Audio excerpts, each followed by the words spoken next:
Hey, it's Zoe, and today we are joined by Rory Waddell from GHD.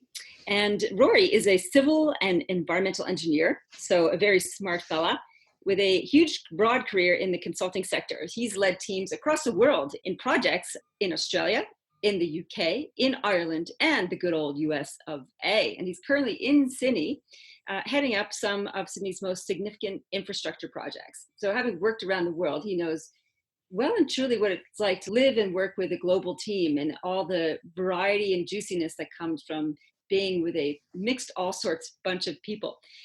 He's currently the leader of the city region for GHD, which is a global consulting firm who works across the markets of transportation, water, environment, energy and resources, and property and buildings. So all things hands-on. He loves to travel, playing and watching any kind of sport like lacrosse. Is that included on the list? Would you have a crack at lacrosse? Never tried it. It's not really an Australian sport, Zoe, but No, you know what? It's Canada's official national sport, and hardly yes, anybody in Canada plays it. but I'd be willing to give it a go. Yeah. Okay. Well, there you go. Awesome. And you get your inspiration from your young little kidlets. So welcome, Rory. Thank you, Zoe. So excited to have you here. So I'm not sure that many people would be familiar with GHD, though they might be. Could you tell us a little bit about GHD and your road from being an engineer into like this interest in the people space? Because I think that's interesting. Yeah, sure.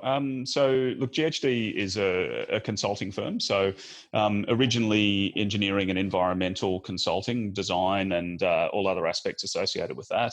But we now do advisory work. We do work in the digital space and a really broad range of other areas. Started in Australia about 90 years ago, just over 90 years ago, but now we've got around about 10,000 people around the globe.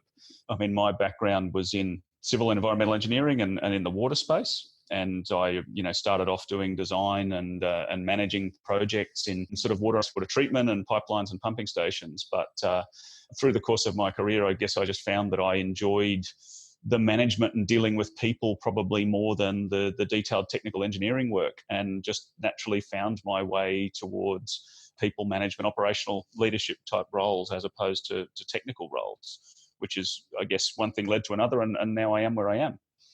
And it's very unusual for an engineer to love the people stuff. And I can say that because my dad's an engineer. So I know what it's like growing up with an engineer who loves doing the building stuff. So it's interesting that you've loved the people stuff.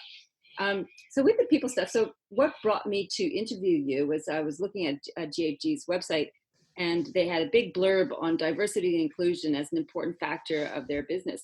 And diversity and inclusion is like hot topic right now. And all the research says that it makes good business sense. Like the more diverse perspectives you have around the table, the better ideas you get. So tell me a little bit about your experience with diversity as an initiative, and what does actually diversity mean in the GHD context? So I completely agree with the comment that a diverse group of people and a diverse team creates better results. I mean, there is, as you say, the studies and the research to back it all up.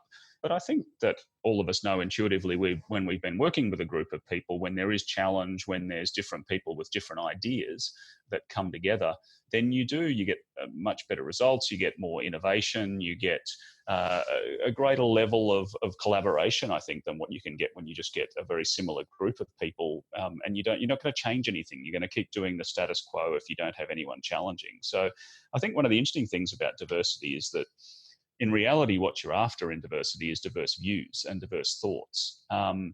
But I think the way in which we tend to try and get that is through diversity of background, diversity of gender, diversity of all of the other different areas that we look at. So it's almost that you're trying to get the diverse thought, and the way you get it is through looking at the person themselves and putting them into some sort of a category.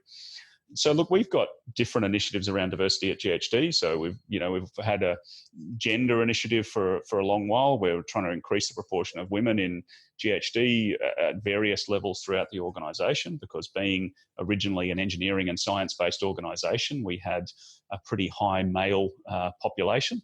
And so there's been a lot of work has gone into that over the last number of years. But we've also got different other areas that we look at. So we're trying to encourage cultural diversity. We also look at intergenerational diversity. We're looking at diversity in relation to LGBTI as well too. And I think that it's really interesting the different ways in which you can tackle the different elements of diversity. You mentioned at the start my background, and obviously I've done a lot of travel. I grew up with a father from Ireland and a mother from Australia, and they took us all over the world at a young age, which I think is what gave me my enjoyment of travel and enjoyment of seeing other parts of the globe.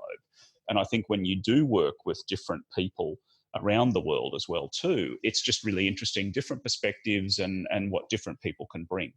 So I don't know if that really answers your question that well, but there's a bunch of different things there. But I think diversity is really important. I think it's something that we do need to continue to work towards, because I think it's going to be a fair while before we can really say we have a truly diverse organisation at GHD. But I think that's also the case for a lot of other organisations out there as well.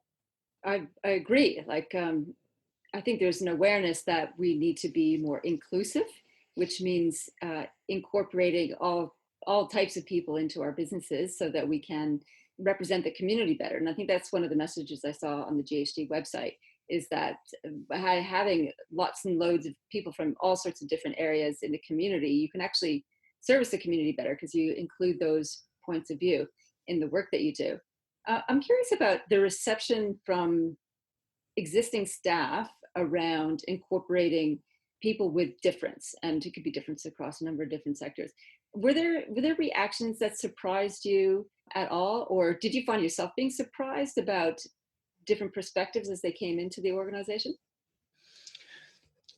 There have been different reactions. I mean, the thing that we've probably been most clear on so far in what we've done are targets that we've set around gender and around gender within the organisation, and very deliberately targets, not quotas, because obviously you do always want everyone to get get the role and get the opportunities on the basis of merit, but I got interesting reactions when these were rolled out from both young men and young women within the organisation. So young men were talking to me saying, well, does this mean I don't have a career here anymore if we're trying to get more women into leadership roles?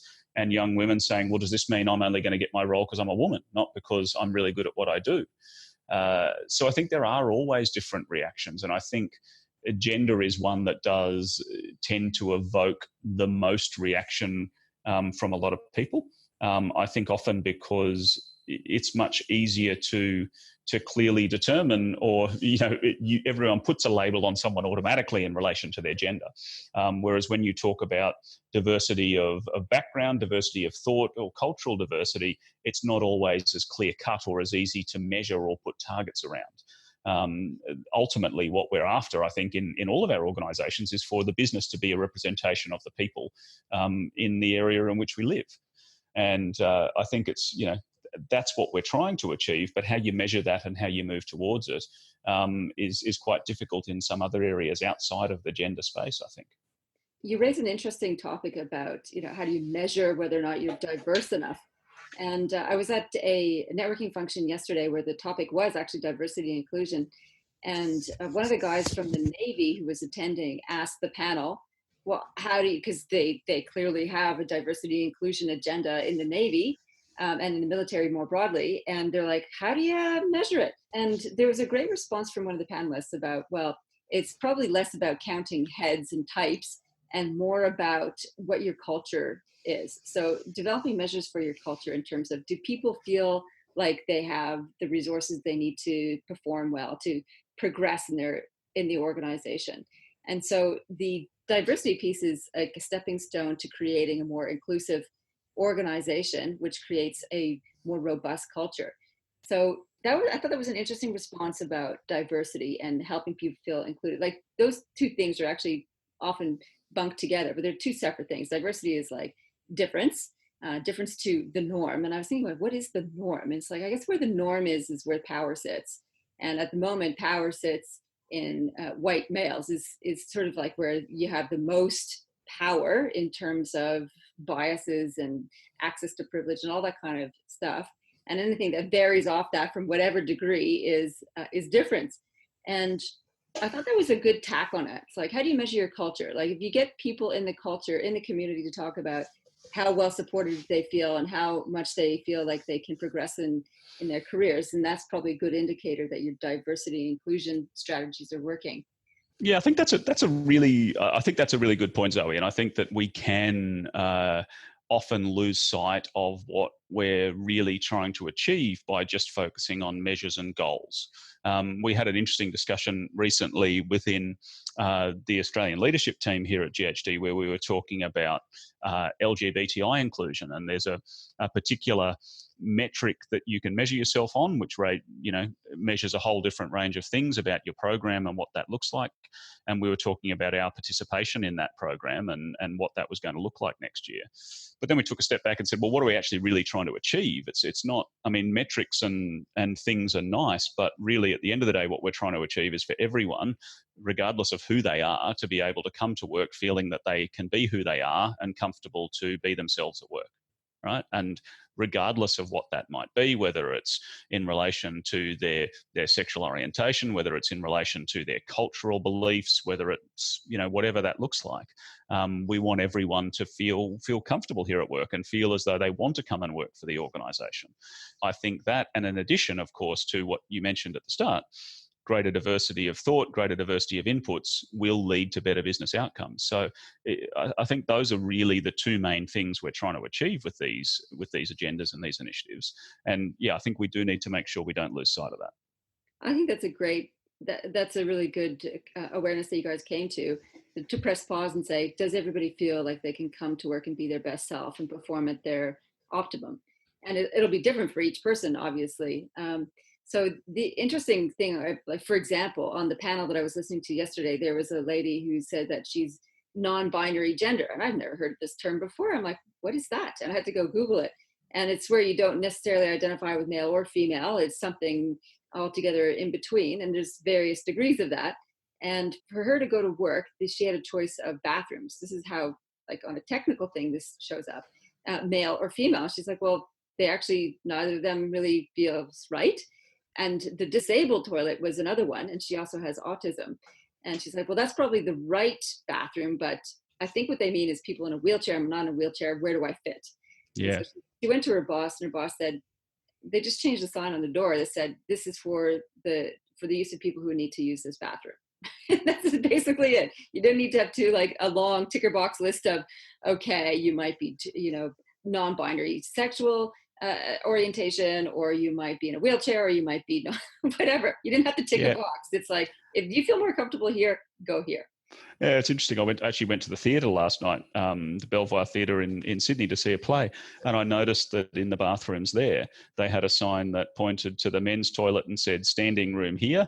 On the left-hand side, they had something like, seating area, or do you know what I mean? Like, it was really specific. Use the bathroom that you feel most comfortable in. It said sign something like that, and it was just interesting that I noticed that, and it really twigged with me, because your comment. I mean, there's a lot of education involved in a lot of this as well too, and Yeah. I think that we were all put through a couple of years ago a training course or an information session really about the spectrum in relation to male female identity, and also your gender expression, and then your sexual orientation, and or who you were attracted to, and the concept that there was a spectrum of all of these, and that you could be in multiple different areas of that spectrum, was something that was new to me. And I didn't think I was starting from a complete base of lack of knowledge there as well. So I think you can always learn more about all of these things, and ignorance is often something, or a lack of knowledge, I guess, is something that can inhibit you as well too. But you don't really know what you don't know in a lot of cases. I think that's right. And that's easy for somebody to speak like us who, well, like me, I'll speak for myself, who has a number of different privileges associated with how I show up in the world. I'm white, I'm Canadian, I'm affluent, I'm well educated. So I have a lot of advantages. I don't have many of these disadvantages of difference necessarily. So we can be blind to other people's experiences until we get that education. Meanwhile, those of us in the community who do have differences and everyday things like going to the toilet becomes a challenge, that's something they live with like every single day. And it can be extremely frustrating and disheartening for them to have to educate people around them about that. Mm. But I think you're right. Like, I think there's a growing awareness, but we've got to bring more awareness to it. And on that, like, how do you know that we're talking about blind spots, but I'm interested in bias Yep. because they kind of go hand in hand a little bit. So when do you notice your bias is coming up? I mean, talking specifically about you or more broadly you. What have you noticed in that area? Yeah, bias is a really interesting one, and you hear people talking about unconscious bias, which is obviously where it's most dangerous, or it's more of a problem. I mean, you can have a bias for a particular sporting team, and that's declared, and that's okay, right? But I think where you have a bias that influences your action that isn't a conscious bias, that's where you really run into trouble. And I think the way that you know when you've got a bias is when you make assumptions about something without asking someone. Right. So where these things might come into play is if you're thinking about an opportunity that you might offer someone, but you might be thinking, oh, no, they're not going to be interested because they've got a young family and they're not going to want to travel.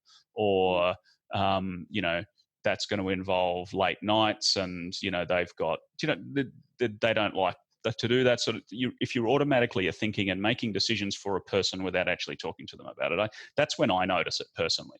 And when I notice that I start to think like that, that's where I've got to check myself and say, okay, well, it may be that you have to have a discussion with this person and ask them about it and understand a little bit more about their preferences before you really go down that path, or whether they're going to be good at something or not so good at something. So it's hard because in a management or leadership role, you're making judgment calls constantly throughout the course of the day about what you think the best course of action might be, the sort of people who you feel are going to fit best working with other people or on particular projects or with particular clients. So it's a challenge, and I think it's something that you've got to be aware of it. But it is hard to always catch out all the biases that all of us have. Totally. And where I notice it coming up for me is just observing when I have my assumptions pop into my head before, and then an observation contradicts it. So an example is, again, at this event yesterday, the panelists had a woman with autism and a black man stand up. So those were like the two of the speakers. So the woman with autism, I've never met anybody with autism before, and so I didn't know anything pretty much about autism. And then she said she had written 6 books. I'm like, oh, wow. I guess then I started thinking about that. I'm like, what is my experience of autism? The only experience I have of autism is Rain Man. That's the only thing I know about autism.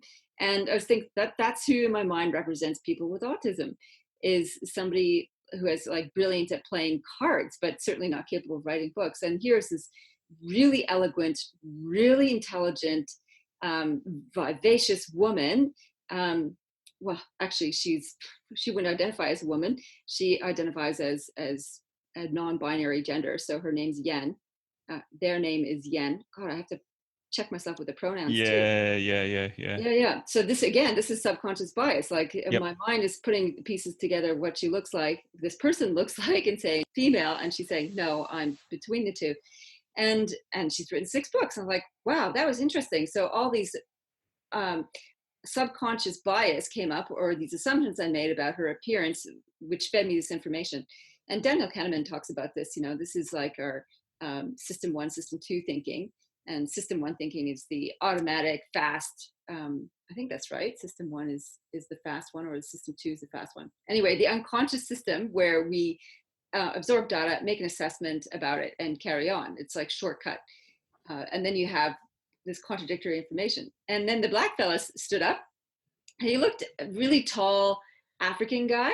And I thought, oh yeah, here's a refugee who's going to tell his story. And then he opened his mouth, and he was as Aussie as they come. I'm like, oh, it's like, I was not expecting that. Because he was a black fella. And the other black fellas I know, one is my brother-in-law from Uganda. So I even have this as somebody in my family who's Australian Ugandan. Yep. And I was fully expecting him to tell the story of how he moved from Africa, but he was born here. So I'm like, wow, that was interesting. That was another assumption plucked out of nowhere about this person.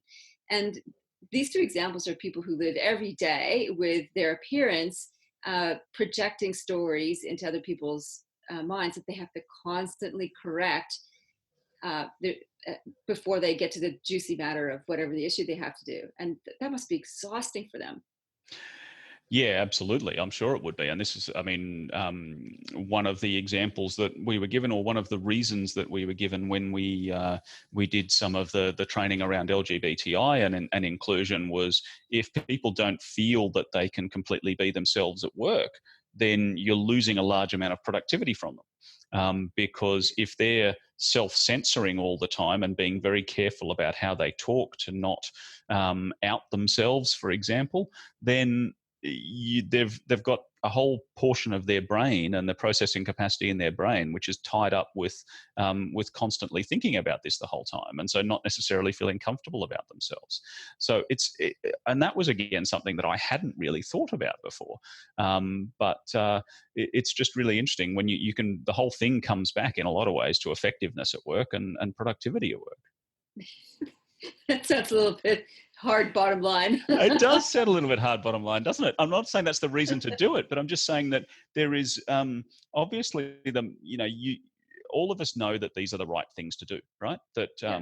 inclusion of people, welcoming people, whoever they are and whatever their background. But at the same time, it does make good business sense, right? It does come back to a lot of that as well too. So it's obviously not the reason we're doing it. I'm not meaning to give that impression, but it's really easy to make the case for it, is what I'm saying. It makes good business sense and it makes good human sense. Yeah. And I think those two don't necessarily have to be at odds, uh, for sure. I mean, I think a more human-centered organization is a better business in general, for its people, for its customers, for the community. So I'm curious, like, have you ever had your perspective completely shifted by an experience or through some feedback or through an interaction? Like, I just shared a couple of mine from yesterday where I'm like, ah! And my views turned upside down. Do you have anything like that? Look, I don't know about completely shifted or completely changed, but look, I did have an experience a couple of years ago where I went through a process of receiving a 360-degree feedback process, right, which was getting feedback from all the people around you, and then about the way in which I was leading and what I was doing within the business, and just actually going through that process of receiving this really open feedback was extremely useful, and came at a time in my career where I guess I've sort of gone through my career in a lot of cases receiving positive feedback a lot of the time, and not necessarily receiving feedback on the ways in which I could do things differently, or in the ways in which I could really think about the way I was leading or managing people. And it gave me a newfound respect for actually speaking honestly to people and giving people open and straight up feedback, and also to take it as a real gift when someone gives it to you as well. So spent a lot of time thinking about that in the period since then. But look, I think if you talk about your perspectives being totally shifted, a lot of the only other thing I'd talk about in that regard is just travel generally and experience working overseas and dealing with other people. I think living, and you've obviously done this as well, but living in another culture, even one that would seem relatively similar, like going to another English-speaking culture in the UK or the US, does really shift your perspective on the way in which other people live and the way in which other people think, which I think is really, really useful as well. What did you notice about going to Ireland? Well, going to Ireland was interesting. My father's Irish, so in a lot of ways, to me, it felt a bit like it felt really comfortable because I'd grown up with a lot of the music that my dad used to play and sing, and I'd visited there a couple of times as a younger kid. So it was the Irish are extremely self-deprecating people. So if something's not working or it's not happening particularly well, the response is, "Oh well, it's Ireland," right? And they tend to talk themselves down a lot, which I found really interesting. But the as I found with most of the places I've been, massively warm, welcoming, really nice people, and really willing to get to know you and talk to you and understand a bit more about Australia. But yeah, really enjoyed living there. And what about like the Americans? And now I ask you about this because as a Canadian, Canadians are often sensitive about being called Americans. We often define ourselves as not being American. And then my sister went and married a New Yorker and is about to get American citizenship. So it's like I feel a bit conflicted about that. So Yeah. our American family. So what was your where did you live in the US first of all? And what did you observe about American culture? So I lived in the northeast of the US. So I spent a year living about 4.5 hours northwest of New York City in upstate New York, and then a year and a half living in Connecticut as well. So, look, it wasn't in a big city where I was living. It was more in a regional area. I think one of the main things that I would say about the US is that it is really diverse. And there are multiple different cultures in the US as well too. So where I was living, very very different to being in the South or on the West Coast or the Midwest or other parts of the US. So I don't think I really realized that until I spent time living over there. Um, and I think individually, all of the people I met in the US were some of the kindest, warmest, most welcoming people I've ever met. Right, really, really friendly and open, and keen to talk to you.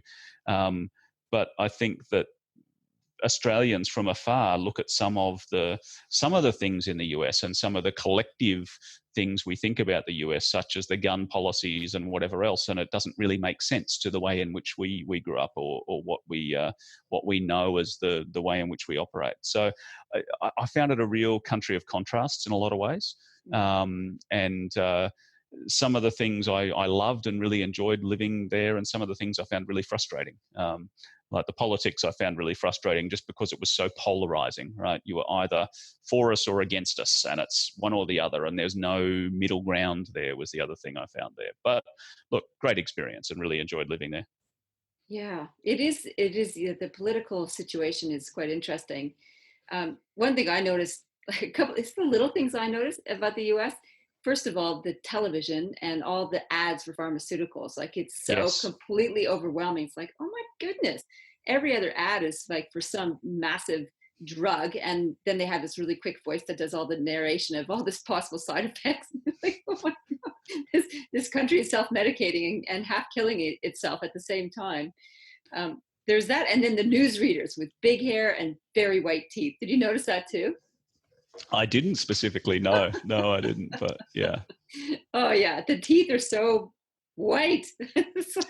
Wow. Well, yeah, I think there's a lot in the US about the way in which you present yourself, right? So I think people put a lot of effort into their public appearance, and so I think that I found some as Australians we're often quite self-effacing. You know, we don't like to self-promote. We don't like to put ourselves out there, which is a bit of a weakness sometimes, I think. But often, so much more so, people in the US were quite happy to tell you how wonderful they were at this, that, or the other. And you know, the titles that people use in business are really important, which I think was an interesting thing as well too.